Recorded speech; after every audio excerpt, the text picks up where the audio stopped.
A sharp recovery in financials helped Dalal Street close with healthy gains on Friday.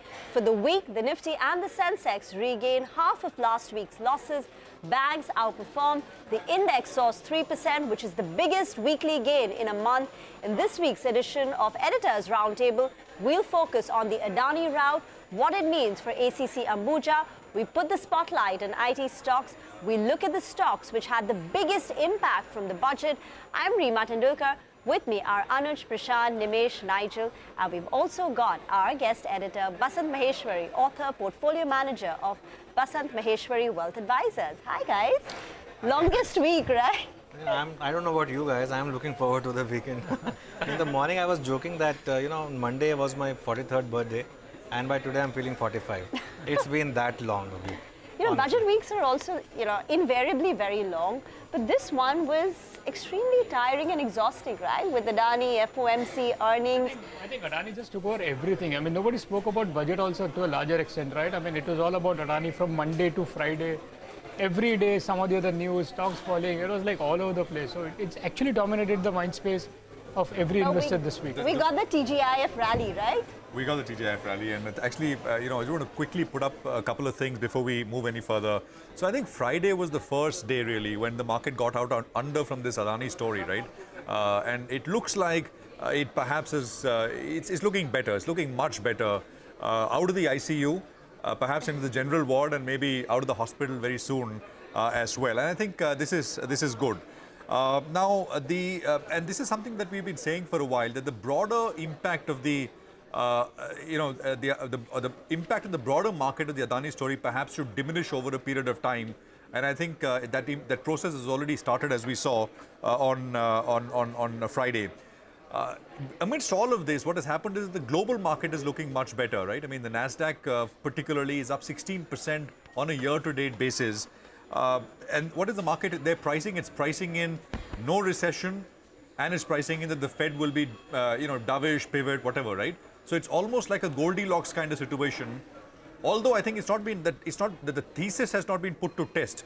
Today we will get the jobs data, and I think market will digest that, and I think that thesis will be put to test when we come back on Monday.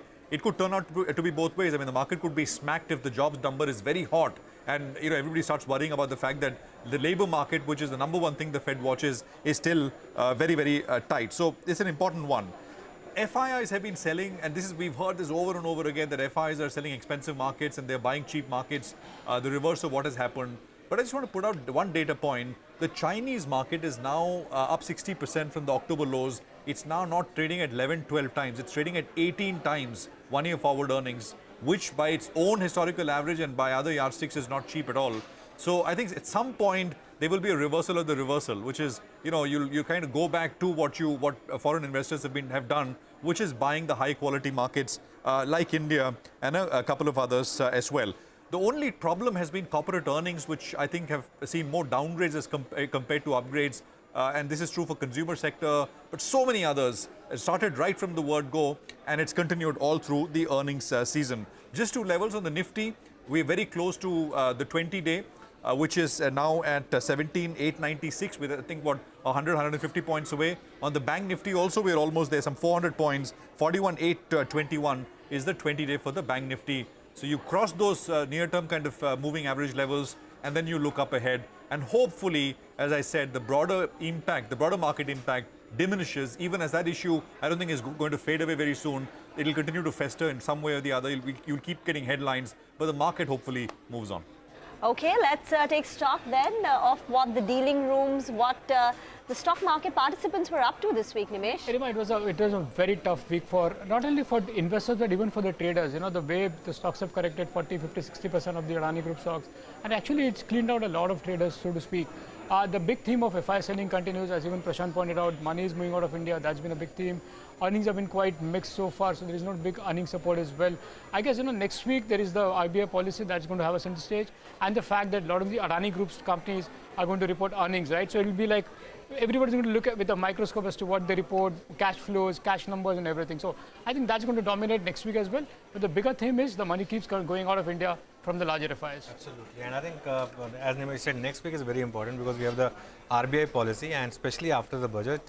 Also, like Prashant mentioned, by the end of this week, you could sense that the market was willing to move on, ex of Adani. I mean, the Adani impact intraday was not having as much an impact on the market. In fact, the Bank Nifty for last 2 days really gave you a comforting close. On Friday, in fact, the Bank Nifty was up 800 points, and my sense is maybe another 1,000 points left over there. But we have Basant Maheshwari joining us now in our studio. Basant, good evening. I, of course, had a chance to interact with you earlier this week as well. But what did you make of this entire Adani saga? Because that clearly was the big story. Unfortunately, the budget became a sideshow. I think, Anuj, the market has become a story of two halves, as they say. So it's the Adani and it's the ex-Adani stocks, as you might say. Because if anyone would have said that one Adani enterprise is going to fall 75% within a matter of weeks or months, we would have said market aadha ho jayega. Because we've been born and brought up with the concept that when a poster boy of a bull market comes down, it takes down everyone with itself. But I think the market has moved on. It's a much bigger market now than what it was 20 years back. There is lesser dominance by a few players. The market has been widespread. So I think we are just waiting for this Adani stock to settle. Whatever price it settles, 3 digits, 4 digits, 5 digits, that's anyone's guess. But once it settles, then only the entire market will move up with the global market. Like, as I say, you can't have a birthday party at home when the house is burning. All right, but this was also the budget week, so I just want to quickly recap the big themes from the budget and the stock impact. One of them was ITC. Well, the budget after 3 years gave you a hike on cigarettes, but the hike was not as much as what the street was anticipating. ITC went and hit a record high, 10% gain for this week. ITC was the top nifty gainer this week. For the year, it's up 15%, and this is over and above the 54% rally that it had last year. Brokerages, 36 brokerages, I was looking at Bloomberg, 36 brokerages track ITC. 34 of them have a buy call on ITC. Nomura, post the budget, upgraded the stock, and they said this is a pragmatic tax regime which will give sustainability and predictability when it comes to cigarette volumes. The second big theme was the infrastructure and the capex. We all expected that the budget is going to be big on capex, but the capex number of 10 lakh crore came in ahead of street expectations.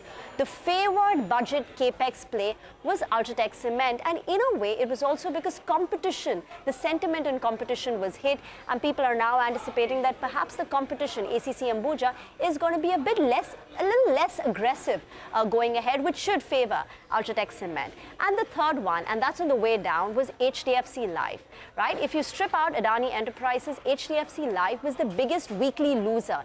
It was down close to about 17%. The intent of the government is very clear. They want to close all the loopholes, wherever there is a savings product was giving you tax arbitrage.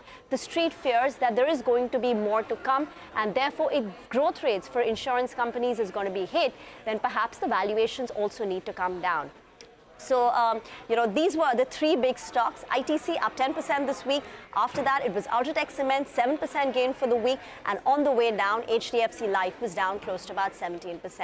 But, Basant, we'll come to you. But I just want to quickly get Nigel in. Since we spoke about Ultratech Cement, right, everyone's watching ACC and Ambuja now. Well, that's right. The big question is, have ACC and Ambuja Cements come to a value zone? And we'll know that, I think, in the next couple of weeks or so. Remember when Adani took over ACC Ambuja, everyone was talking about this re-rating or the Adani premium that you're looking at. That seems to be done away, and now suddenly there is a bit of a buzz. Is there a discount that is called for? So we'll find that out as well. Let's run you through what's gone on first. In 2023 so far, or just in the last week, or from the recent highs, both the stocks have corrected considerably. And now both of them are trading at a sharp discount in comparison to what the open offer price was. Remember, ACC, the open offer price was around 2,300, and for Ambuja Cements it was around 385 odd. What works for them first? Let's focus on that. For ACC, it's trading at around $85 per ton. It's a large size company. 35 million tons is what it has. So it's trading at its cheapest valuations we've seen in the last 15 years or so. I wasn't tracking it 15 years back, but yeah, that's the rough average out there. And also on an EV upon EBITDA, it's trading at around 9 times odd, which is rather cheap. And as of now, the street is factoring in no improvement in volumes, no improvement in EBITDA per ton at current reckoning. For Ambuja Cements, well, it's trading at a little bit of a premium in comparison to what it trades at on an EV upon EBITDA basis, but it has limestone reserves, and the street believes that they can add close to 20 million tons. Forget about inorganic growth. Organic growth itself, they can go ahead and add big time. And also from the time the Adani Group has taken over, you're building in cost savings. Whether it is the savings on the royalty, remember earlier ACC and Ambuja used to pay a royalty to wholesale, so that's around 50 rupees. Then you're talking about economies of scale, because they have been laggards in terms of market size and capturing market as well, so volumes are like to pick up. WHRS, which Shree Cement, they were pioneers in that. Suddenly ACC and Ambuja adding capacity, that will save close to around 100 rupees per ton moving ahead as well. So give and take everything, it's close to around 300 rupees. And the other one is some kind of synergy benefits from the group companies, which now suddenly that is being looked at as a bit of a negative. Let's get to what works out for, what is the street a little bit cautious or skittish on. For Ambuja Cements, there was a 20,000 crore promoter infusion. They put in 5,000 crores. The street is questioning whether they'll put in the remaining money at around 420 rupees odd. That's around 15,000 crores spending. Point number one. Point number two is the change in working capital from the reported numbers of ACC. Suddenly the working capital expanded by close to 2,500 crores odd. Out of that, 1,200 crores is the advance that they paid to, for procuring coal.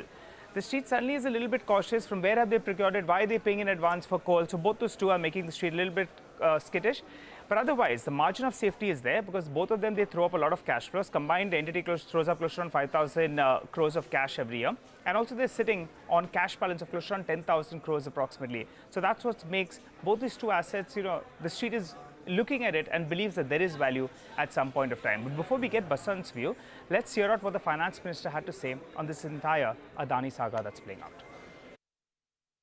The opposition is taking aim at your government, saying that the banking and insurance companies have large exposure in Adani stocks, and the investors and the broader market is looking to you for some direction on this issue. Is our banking and insurance system resilient to take this shock? I want to recall the words, coming from the horse's mouth has greater credibility. Both SBI and LIC have issued detailed statements. And I know the chairperson, the CMD, has himself come out and explained how they are not overexposed or whatever they said. Yes. And also said, look, we are sitting over profits for the exposure that we have, which is well within the limit. That's what I understand they have said, and I've again read it through the media.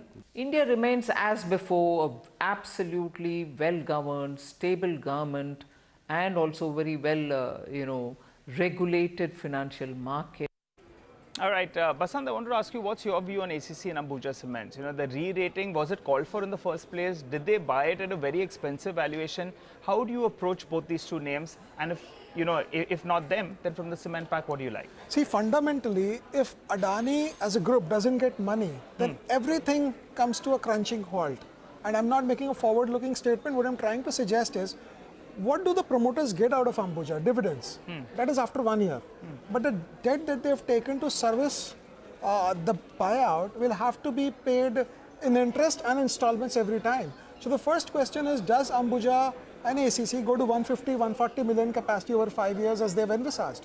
Because you need money for that. Yeah. And when the parent can't raise money, the first question the market would like to know is, how do they get the money for all this capex? So, had they gone ahead with the FPO, I would have said it's a steal at say 350, 360, 370. But because the FPO hasn't happened, and because there's so much of discussion happening around whether they can raise money again or not raise money, I would look at these stocks, anything related to these promoters, only after they can raise the money, not before. Okay, that's interesting. So let's see whether the stocks are bottomed out or not. Interesting thing, ACC is now below replacement cost, so will be interesting to see what happens from here. The sector I'm focusing on is IT, and this is a follow-up to what I did a few months back on whether IT stocks have bottomed out. And if you look at what's happening, there's nice symmetry playing out between the Indian IT stocks and NASDAQ. In fact, from the lows, the Nifty IT is now up 16%, and Nifty IT is up a good 21%. That's in a matter of last 3 or 4 months. But if you look at how much more distance they need to travel to get back to their previous highs, that's almost same for both Nifty IT and Nasdaq. That's 17%, which also means that the IT index is exactly in the halfway point. It's recovered exact 50% of the overall losses.